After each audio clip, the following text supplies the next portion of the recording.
So I welcome Catherine Derieux. She is the founder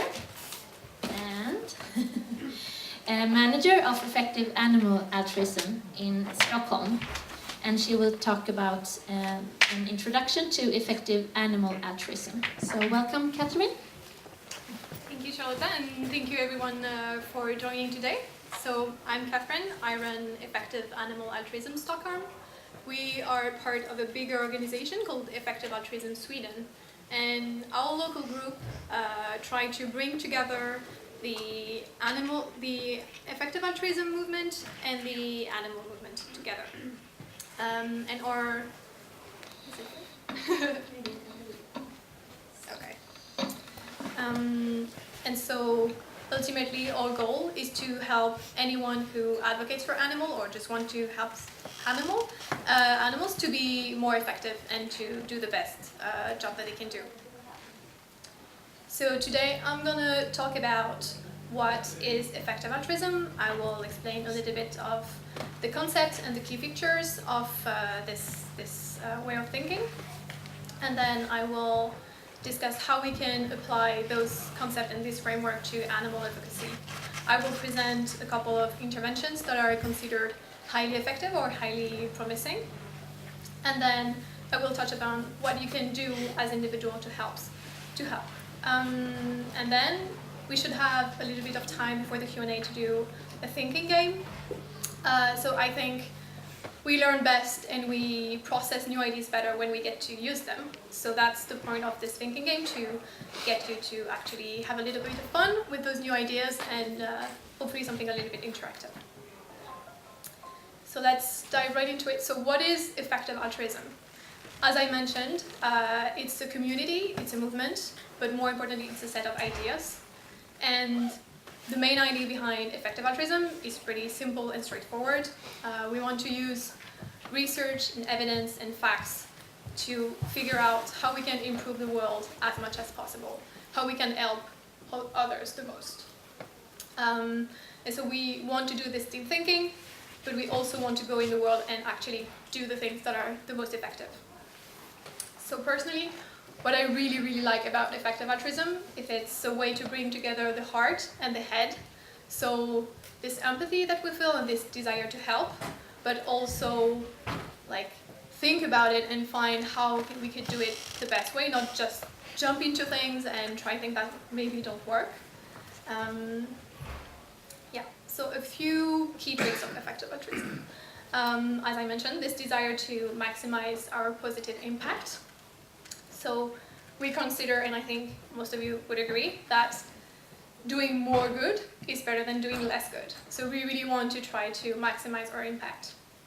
And to do that, we want to adopt a scientific mindset. So we want to use evidence and research and data to inform our decisions. And sometimes the research has kind of surprising results that don't align with our intuitions. So it doesn't mean that it's wrong. We still need to look at it with a critical mind, but we also need to be open to those counterintuitive results. And this goes hand in hand with a willingness to change our mind and update our beliefs. So as I said, we want to use research to inform our decisions. And sometimes the research isn't just there yet. And that's often the case with animal advocacy. We still want more research to know what is really working and what is the best thing we could do. But it doesn't mean that in 1 week, 1 month, or 1 year that the research will be there. So as new information comes in, we want to look at that and think about it, and maybe it will show that we were wrong in the past, and so we need to be open to that and take the new information and update our beliefs and how we do things. Sorry. And then the last thing I wanted to touch upon is cause neutrality. So basically it's the idea that you want to be impartial when you think about the problems that you're going to work on. And I know that all these other traits that I mentioned, they can feel a little bit cold, or it can feel a little bit devoid of emotions, but it doesn't have to be. To be honest, when I found out about effective altruism, I wasn't cause neutral at all. I knew that already that I wanted to help animals. And I think a big part of being impactful is also your personal fit. So it means like how you are the best fit for to work on a certain problem, how you can be the most effective. And sometimes one big problem will be considered like the priority, that's what we need to tackle first. But maybe you as a person would be better working on something else. So you also need to take that into account. And for me, working on animal advocacy, I think is still the best fit for me, but simply because I'm passionate about the issue, and it makes it more likely that I will stick to it and keep working on it. So back to this idea of finding the best problems to work on. In effective altruism, we use 3 criteria to find out those issues that are the most pressing. The first one is scale. So how big is the problem? It's more likely that you will have a bigger impact the bigger the problem is. The second criteria is solvability. So can we actually do something to solve this problem? And the third criteria is neglectedness. So how overlooked is that issue? How many resources are invested in it? It can be the number of persons that are working on the issue, or the amount of money that's invested in trying to solve it. Another very specific thing to effective altruism is that when we work on an issue, we want to optimize on all levels. So I already talked about picking the most pressing issues, but we also want to think about intervention. That is, how are we going to solve this particular problem? And usually there are a lot of different ways that you can go about solving a specific issue. For example, if your house is on fire, you can call the firemen, you can use a fire extinguisher, you can try to splash water on the fire or use a blanket to put it out. And I think not all of those ways are necessarily the most effective ones. So we want to pick the best ones. And then we want to think about our execution. So how well are we implementing those methods to solve the problem? Okay, so now we have a few tools and we want to see how we can apply them to animal advocacy. So one thing that is considered a high priority for effective altruism is factory farming. And if we go back to our 3 criteria, we can think about factory farming in this framework. So factory farming is a huge, huge issue. We consider that 77 billion land animals are raised and slaughtered every year globally. And the vast majority of those animals are in factory farms, where the conditions in which they are raised are usually horrendous and causes a lot of suffering. So it's big in terms of number, but it's also a big issue like how bad it is and how much suffering it causes.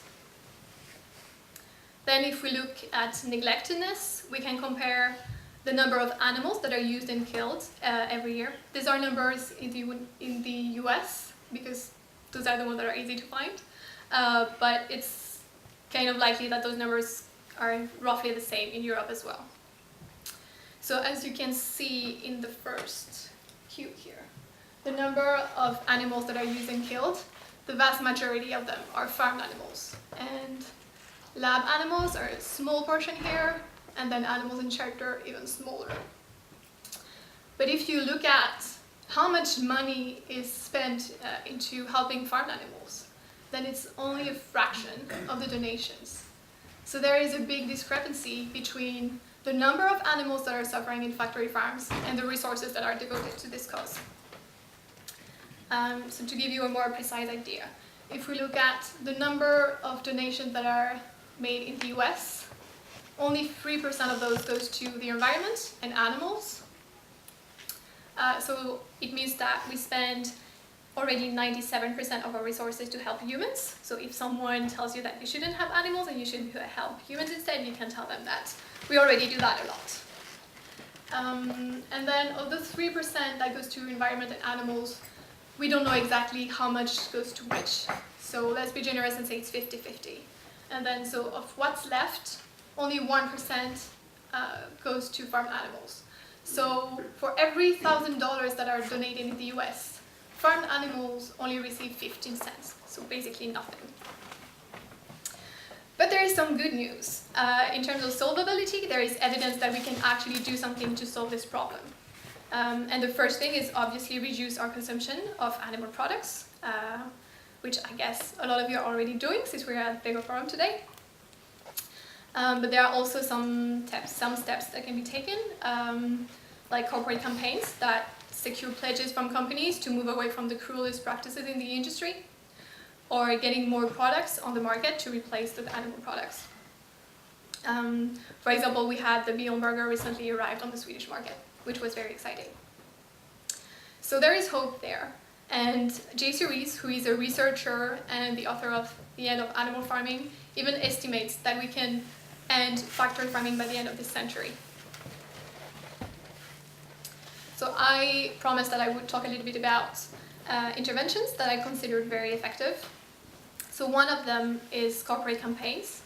So as I mentioned, it's when organizations try to secure pledges from companies to move away from cruelist practices. So either by behind-the-scene negotiations or sometimes with kind of pressure campaigns, so getting the public aware of what's going on and getting this consumer pressure on the company. And those have been very, very effective. There is this group of organizations working together under the Open Wing Alliance, which was started by the Human League in the US. And so they have secured many, many pledges in many countries. For example, in France, where I'm from, so many companies have signed those pledges that it's likely that we will get rid of battery cages by the end of 2025. So there is research on that, and the current estimate is that those cage-free campaigns can spare about 250 years of suffering in battery cages for every dollar you donate. So for $1 you donate, you can spare 250 hens from 1 year of suffering in battery cages. So that's huge. Currently, the campaign in the US is targeting McDonald's, which represent 3 to 4% of chicken purchases every year. And that amounts to about 270 million chickens a year. So if we manage to get a pledge from McDonald's, that would influence the life of those that number of chicken, 270 million. Another thing that is very promising is the development of animal product alternatives. So that can be plant-based products like the Beyond Burger, but there is also a new technology that's being developed, and it's the cell-based meat, also called clean meat or lab-grown meat. And the idea behind it is that you take a few cells from an animal, and then you can grow the cells in the lab and basically have as much meat as you want for as long as you want without ever killing an animal. And what's really exciting, for example, for chicken, they have been able to take the cells from a feather that fell off from the bird. So you don't need to hurt the animal, and you completely take the slaughter and the factory farm out of the equation. So it's very exciting because it could ultimately displace animal products and make factory farming completely obsolete. The question though is that when will those products be available in the market? And we are still quite unsure about it. The companies working on it say, oh, it's going to be available by the end of 2018, and it's still not there, 2019, 2020. So they're kind of in a race to be the first ones to reach market. But one big question is also, will we be able to reach cost competitiveness? So making those products as cheap or even cheaper than animal products. Okay, and I also want to have a little bit of a bigger look at the movement as a whole. So the interventions I talk about, the corporate campaigns and the animal products, they go in this category of influencing industry. And basically, if you look at it, a bold arrow means that we are pretty sure that the effect is here. Same with the darker colors. And then a thinner arrow and a lighter color is we're a little bit unsure. So regarding influencing industry, we're pretty sure that this has a positive effect and creates direct change for animals. So we are very optimistic about it. Another thing that is usually good as well is influencing public opinion. So that's, I think, the kind of activism that most people know about. So that's leafletting, online ads, running a protest, all these kind of things. other things that are being done is influencing the policy and the law. So that's securing new legislation for animals to improve the welfare. You can build alliances between organizations, so trying to build the movement as a whole and work with organizations closely together. And then you can do capacity building, which is basically what Effective Animal Altruism Stockholm is doing. So trying to increase the number of people working on the issue and the number of activists. But it's not just about the number of people that are working on the issue, it's also raising their level of skills and getting them to be more effective and even better activists. So we can then look at the allocation of resources. Again, these are numbers from the US, but Animal Charity Evaluators, the organization that produces this research, kind of expects those numbers to be roughly the same as well in Europe. So we see that almost half of our resources go to influencing public opinion, which is a good thing. And then we have influencing industry, which is less than a quarter of the resources. And so we don't have the research here, so we don't know if it's very effective. We're still unsure. But for the influencing industry part, we have the research, and we know it's very, very effective. So ideally, we would like to see a little bit more resources to go into that. So to make things clear, it doesn't mean that we want to stop doing those other things. They are all very important, and we need all of them. But it's just in terms of resources, trying to maximize the impact we can have. Because there are many problems, and we have only a limited amount of resources. So we want to get the more bang for our bucks. But then those interventions that I mentioned, they are all conducted by organizations. So what can you do as an individual if you want to help? There are several things. Obviously, as I mentioned, you can reduce or eliminate your consumption of animal products. But you can also donate money. And I think that's something that's often overlooked. So from what I've seen, animal activists are usually very engaged and very eager to do things and get their hands dirty. And I think that's amazing. And we should keep doing that. But there is also value in donating money. And I think it's a very simple thing that we can do. And if we don't have a lot of money, we can try to raise money and doing those actions that we were doing. So this organization, Animal Charity Evaluators, as you can guess from its name, conduct evaluations of charities. And they're trying to find the ones that are the most effective, so that are running the most cost-effective programs, which means that by donating to those charities, you know that your money is going to go very far and have the most impact. You can also decide to dedicate your career to animal advocacy. We roughly spend 80,000 hours working in our careers, so we can have a big impact just over the course of time. So something that you can do is research. As I said, we lack research in animal advocacy, so we want more of it. So if you're interested in that and think you could be a good researcher, you can investigate those organizations, Phonaletics and Sentience Institute, who are both dedicated to research, as well as Animal Charity Evaluators. Another thing that you can do is work directly with organizations. Those four are the top recommendations from Animal Charity Evaluators, so they are considered very, very effective. So it could be a good place to start, but there are many more that you could work with. Then another option is founding a charity. So currently, this organization, Charity Entrepreneurship, is doing research to find what are the things that are neglected within the other charities and what are the things that would be the most effective to found. So when they finish their research, hopefully this year, they will publish a number of recommendations saying, okay, we think that those are the charities that we need most at the moment, and that would be very effective to start. They're also going to conduct an incubation program that you can apply to if you're interested in entrepreneurship. And then finally, you can volunteer and spread the word.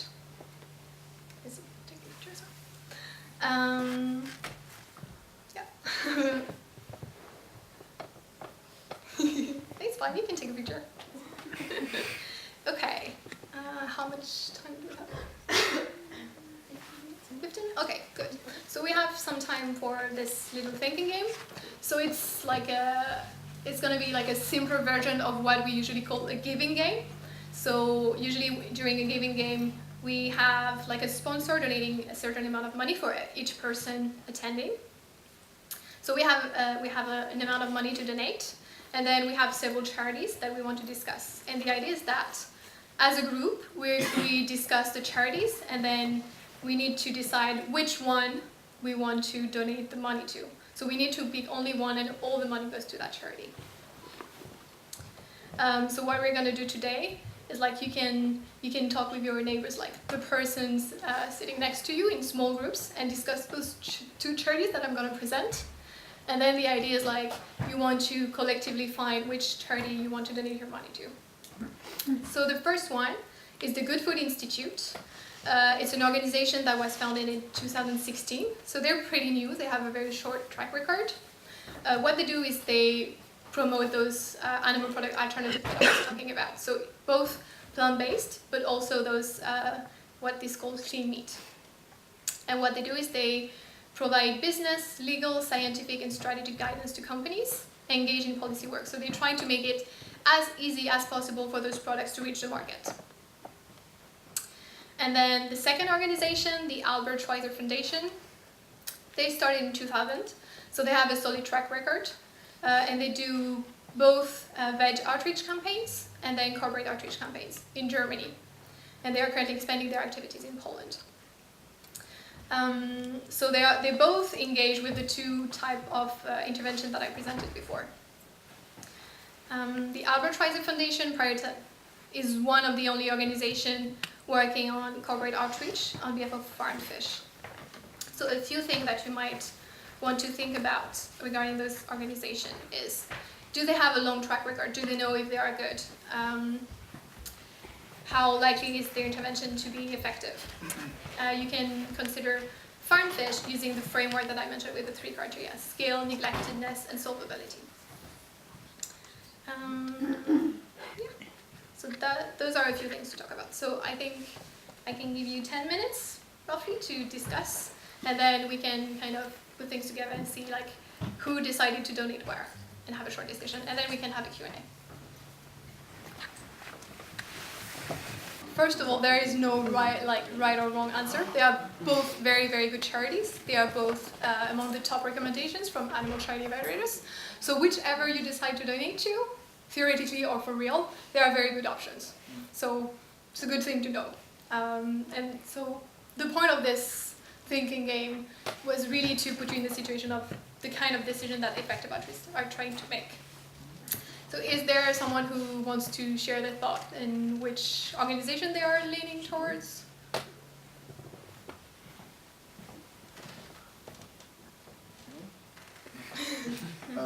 So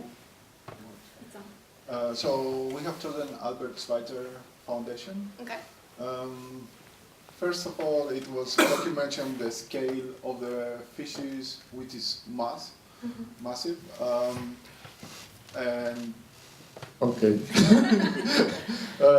it is massive, and I think that the awareness of the people about fishes is very low. So it also goes. So we have the scale, and also the public opinion, where we can influence and let the public know how complicated the fishes are and their societies and stuff like that.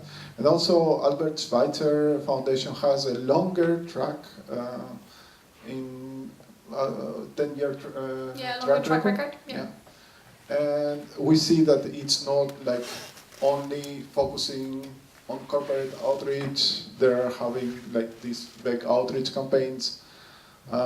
So that is the justification why we will give our money. Cool. Thank you. So there was someone there and then someone here. Someone here. Yeah. Yeah, I think we had different conclusions, but our thinking was that with the Good Food Institute, it might be more a high risk but high reward. But Albert Schweitzer Foundation, it's like because they have more of a track record, it's like lower risk but potentially lower reward than the Good Food Institute. For example, because Good Food Institute are working with changing, like providing different products potentially changing like what foods we're eating, but that which can like change like how we eat like more long term. But since it's like, as you said, like they started in 2016, we don't really know much about it yet, and we don't know, like, there's a lot of uncertainties with it, but so if you're more risk averse, like it makes more sense to donate to Albert Schweitzer Foundation. But if you like the kind of like higher risk but higher reward like thinking, it's good to give to Good Food Institute.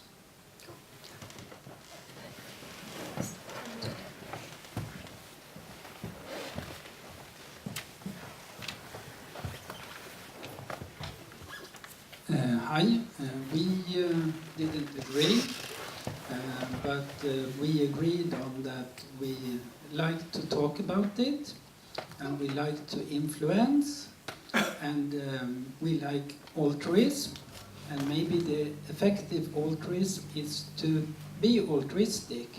So whatever we choose, it's effective because it brings altruism. Thank you. Thank you. Anyone else want to share? Okay, so I can just maybe give my own reasoning then. So why I chose those two organizations in particular is because, exactly as you said, it's like the first one, we can have a huge impact. We can completely like make factory farming obsolete by changing the way we eat. But it's probably more of a long-term approach, and we're very unsure if we're going to succeed in this way. This is also an organization that's working internationally, so they have a very wide reach. On the other hand, the Albert Schweitzer Foundation has a solid track record. They're using methods that we already know are effective, and they are working on the farmed fish. They're one of the only ones doing that. And as you mentioned, this is a huge problem in terms of scale. It's also highly neglected, and as we'll see later, there is a talk at 2 a.m. about fish welfare. There is also a number of things that we can do. So really the choice, I think, boils down to how comfortable you are with taking risk. The first one is high risk, high reward, but then the other one, the reach is more limited to Germany, so it's safer, but also less impact in the end. So depends on how you want to balance things. And so now is the time to take pictures if you want. So these are a few resources that I recommend. So the first one is Coast Priorities for Animal Charity Villages. You can just put that into Google and find it. So they explain why they prioritize certain issues within animal advocacy over others. Then you have an article by Kelsey Piper from Vox talking about exactly what we talked about today, like the importance of those corporate campaigns and how effective they are, and where we are in the research at the moment. Another one is Foundational Question Summaries from Sentience Institute. So they summarize the research on some of the big questions that we're asking and we're still unsure about. So some of the core questions about what we should do in animal advocacy. Then a talk on YouTube from J.C. Rees. So as I mentioned, he's the guy expecting that we could get rid of factory farming by the end of the century. So it's an interesting talk to look at. And then a little bit in the spirit of the thinking game we just did, the charity quiz from Animal Charity Evaluators. They just ask you a few questions and then they tell you which charity you should donate to based on your answers. And finally, a more generalist resource about effective altruism, Doing Good Better by William MacAskill. Yeah, so you can find us on Facebook, facebook.com/ABF Stockholm. We're downstairs, we have a table downstairs, so you can come say hi and look at the book that we have there. At 2 p.m. we have a talk about fish welfare from an effective altruism perspective. And then you can write to me if you want. Thank you.